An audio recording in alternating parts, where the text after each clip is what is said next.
Here is your heat dissipator, is that the right term for it? Diffuser. Diffuser, okay.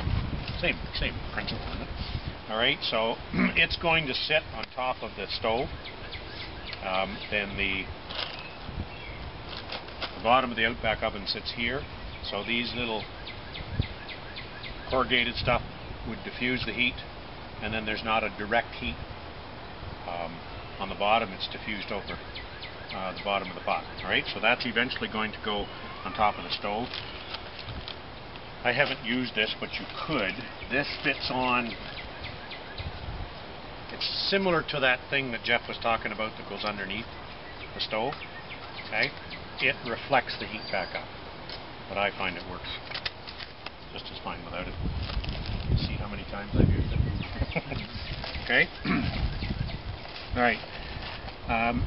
The other piece that comes in really handy is the bonnet, and it spreads out and goes over top of the whole apparatus to centralize the heat so that it's more oven-like instead of a heat in one particular location. Okay, this is the actual oven, and I just keep the felt between them from scratching them.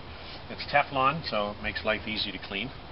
Okay, but even within that, we're still going to put parchment paper, so it makes life a lot easier to clean.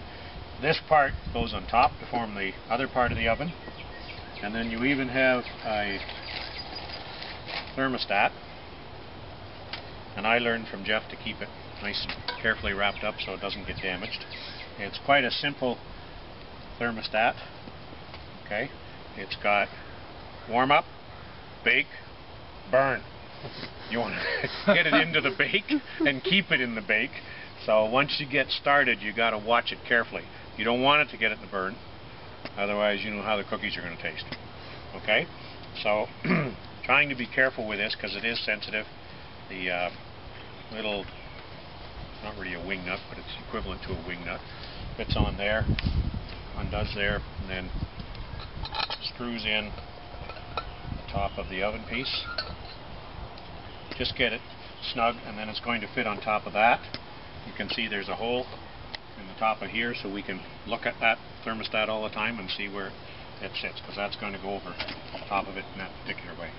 Alright, in here I also have, this is the parchment paper, so you just fold one out and put it in the bottom just before you put the batter in, and try to keep it as uniform in the bottom as possible so it doesn't get soaked up the side. Sometimes when you're dumping the batter in, it spills around, and the toothpicks are in there to, I don't know whether you need them for the cookies